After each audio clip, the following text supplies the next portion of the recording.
I'm here under the railroad tracks. It's been a couple months since I was last here. I came to see if any of my homeless individuals are here and to hand out snacks. But it looks like the city has been busy clearing out the place.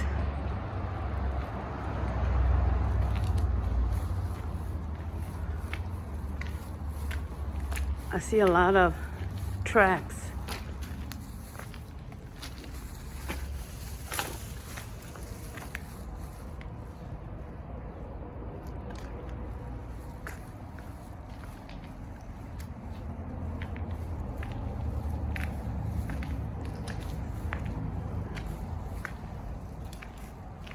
This whole area used to be a homeless campsite. There used to be all kinds of tents out here, but looks like the city did away with that.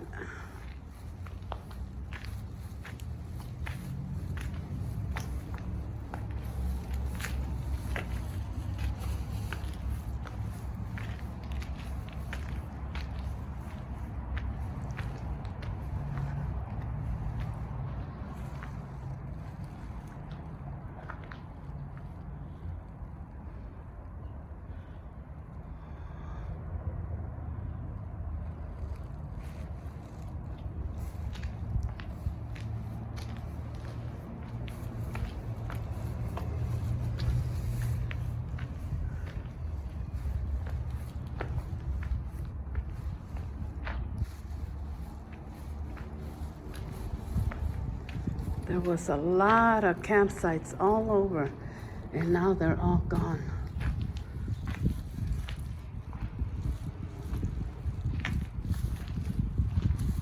I have some food.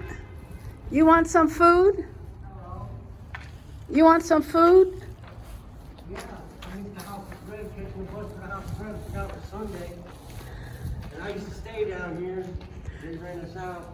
It's been a long time since I was down here. What happened?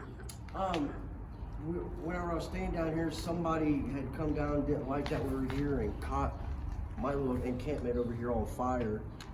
And They started a fire down here? Yeah, and it was bad. It went up the little block over there where you see all the burn stuff. Yeah.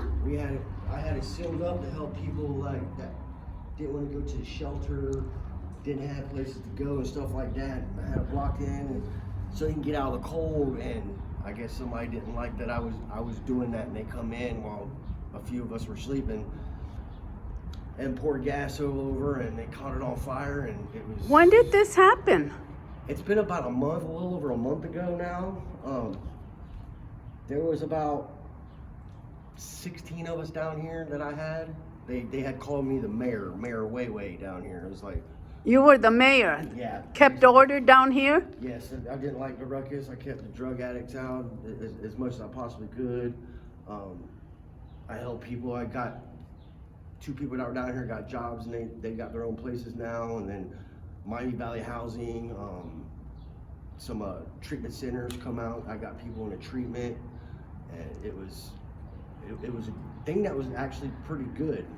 I've been down here. I was down here since last June, and kind of cleaned it out a lot. But then people in the ruckus come in and started just kind of like destroying the place, trying to be. Well, you know, there was a lot of litter everywhere. Yes. And it really was a fire hazard. Yes.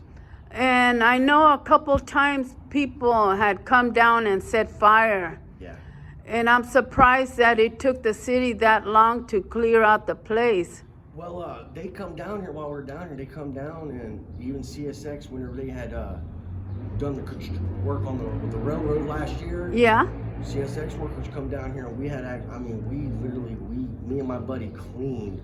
We didn't get to clean this area because it was the big trash spot, but we cleaned all that down there from that bay down.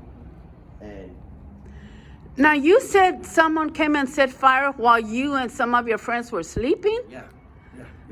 Did you know who did it? I do know who done it. I don't know him personally. He had only been coming down here for like maybe a week, and I told him it's like he had pitched camp in my area over here without even asking. He just popped up a tent and thought he was gonna make it a home in a little spot, and it's like, no, dude, So this was late at night when you were sleeping? Yeah, this is about it's about 2 o'clock in the morning. Oh my goodness. And you were able to get out okay? Yeah, everybody was able to get out all right. I lost a lot of stuff in the fire. It was mostly construction stuff, tools, and things. Show me where the fire was started, because I saw a lot of black and stuff.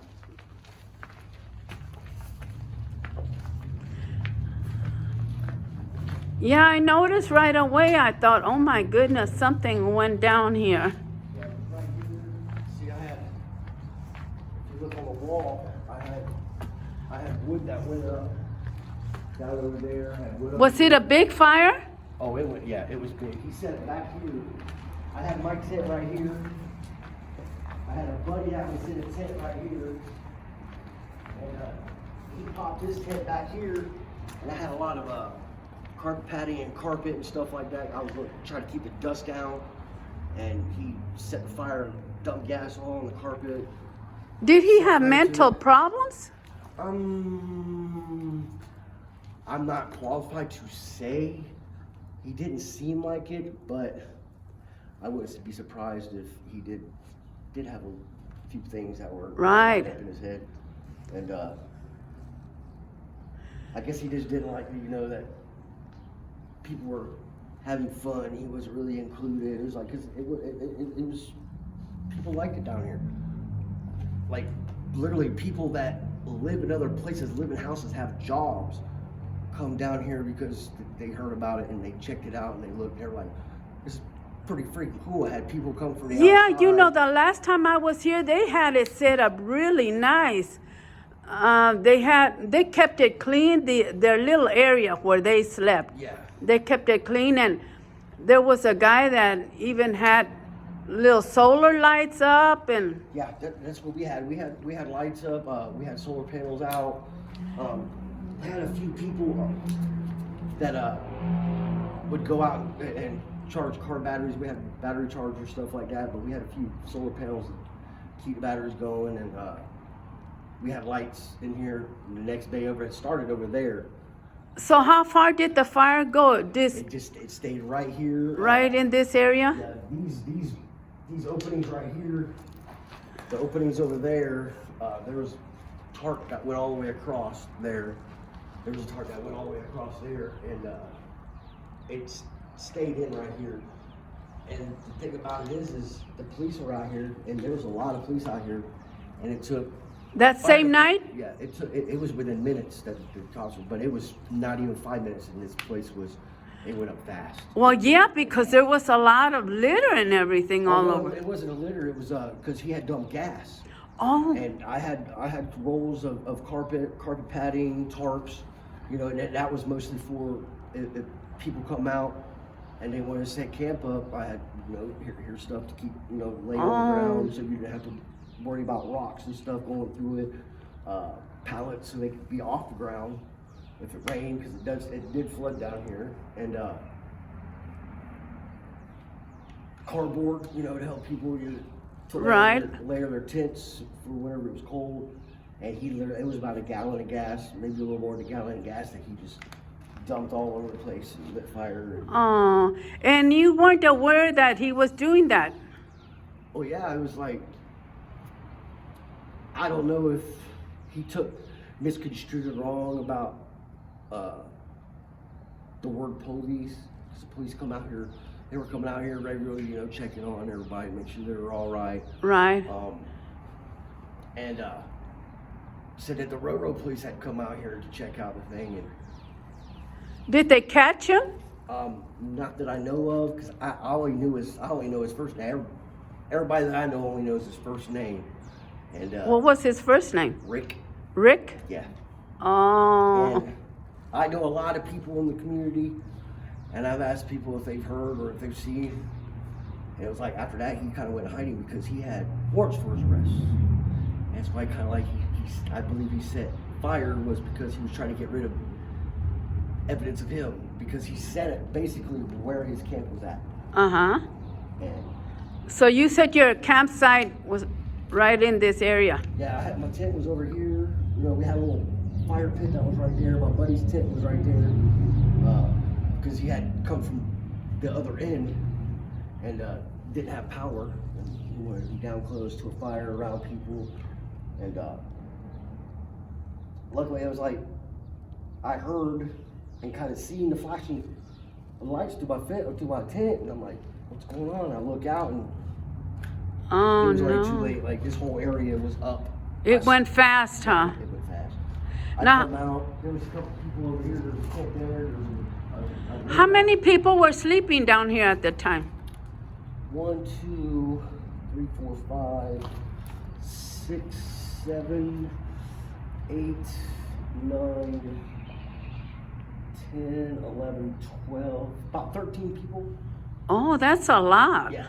And you want to know we're back here, you know, except for the fires, you know, people keep warm or, you know, to cook with, you know, but. Now, do you think the homeless will come back and rebuild? No, CSX, they came out here, this is what CSX done, they finally shutting it down like they did the other trestles over off of Main Street. They're going to be putting rocks and boulders and fencing it up. Oh, to discourage them. Yeah, and it's crazy because this was raised above the city in 1930, the track. Uh-huh. But the homeless have been camping out in this area since 1925. Since how long? 1925, almost 100 years. 1925? Yep. Oh, that's a long time. And this was on the unofficial off-chart campsite. Right. I have an app, and I looked it up, and this was a campsite. That's not like if you look up campsites on Google, and you know they'll show the KOAs and stuff like that. It showed this as a campsite. Now, how long have you been homeless? A little over. Well, no, almost a year now. Yeah. I had lost my. I got hit by a car back in August of 2001, and it hurt my neck. If you haven't noticed, I've been holding my neck up like this, and I couldn't get a job. I'm trying to file for Social Security right now, and I came out here mostly to help people that were like me because I don't have family up here, you know. You don't have family out here? No, actually, I don't. The family that I technically have, I don't consider them family because I haven't been in communication with them, you know, for over 20 years. And I got friends that are scattered all over the United States. So it was like I come down here and kind of started the little thing for people that were in my situation that didn't want to go to shelter because the shelter is really, especially the men's shelter is not that good of a place. Yeah, a lot of the homeless I talk to, they say they prefer to live outdoors than staying inside the shelter. Yeah, because it's like, especially if you're a recovering addict, they just freely do drugs in there. There is a lot of drugs in the shelter. Yeah, and it's, I don't want to go there for that simple fact is, you know, I smoke marijuana every now and again, but that's mostly for the pain in my neck. And I know people that, I don't knock people that do drugs, but I was kind of trying to make this a safe haven for people that don't want to go to the shelter, that were staying clean. Mm-hmm. There were no cops called out here for drug use, no overdoses, you know, for them to come out here and have to rescue anybody. One time cops were called out here is when people were driving by and they seen a fire. Or the neighbors or the businesses next door that I know of, we were pretty good with the construction people. I know the owner of the storage unit over there. The people in the Go Hyper place, they have no problems with us, you know, and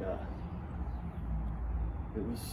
Well, you know, I've been coming down here for many years, and everyone I always met down here, they were always very kind and polite, and they kept to themselves, and I knew a lot of the homeless that hung out here, so. Yeah. And that's another thing is, I mean, in my generation, I mean, I'm not that old, I'm almost 40, but my generation before, the homeless will help out anybody. It don't matter if you got money or whatever. They'll give a person their last dollar if they're asked. Right. They'll help other people. They'll help other homeless. They'll look out for other homeless people because it's all we have. You know, you can't expect every day to go out there and ask somebody for $1. They got $100 in their pocket. You ask for $1, and they're like you're pulling their teeth out of their mouth. You know, you go to a homeless person and ask him for $1, he'll give you his last dollar. Won't even ask you why. Like, yeah, here you go, man. And no problem, no issues, no anything. You know, and Well, I have some things. I told you I have some food items. You said you'd like some, so I'm gonna give you some. Do you need socks? actually, yes, I do. That's why I'm hanging out Miss the House of Bread, the bus to the House of Bread, because I know Miss Melody out there, and I was going to get some socks from her. Okay. A long sleeve shirt, and at least until. And look, Tuesday. you walk long distance, and you're carrying a heavy backpack. Heavy. This thing's it's about 70 pounds. And that's not good for your neck. No, it's not. I take a break every now and again, but that's why I had. Let me look at your. Oh, that is pretty hefty. Yeah, I mean, it's heavy, but that's why I got the strap up here. Uh-huh. So Yeah. my chest and on the bottom right here, so the front of me helps out with a lot of the taking the weight. But Well, you know that God loves you, right? yes, I do. He's been looking after you. I would have to believe so. Yeah, I really honestly believe that. And I pray that he continues to look after you, okay? Yeah, thank you. So let me go ahead and give you the things, okay? And thanks for sharing your testimony. Oh, no problem whatsoever. I was always down.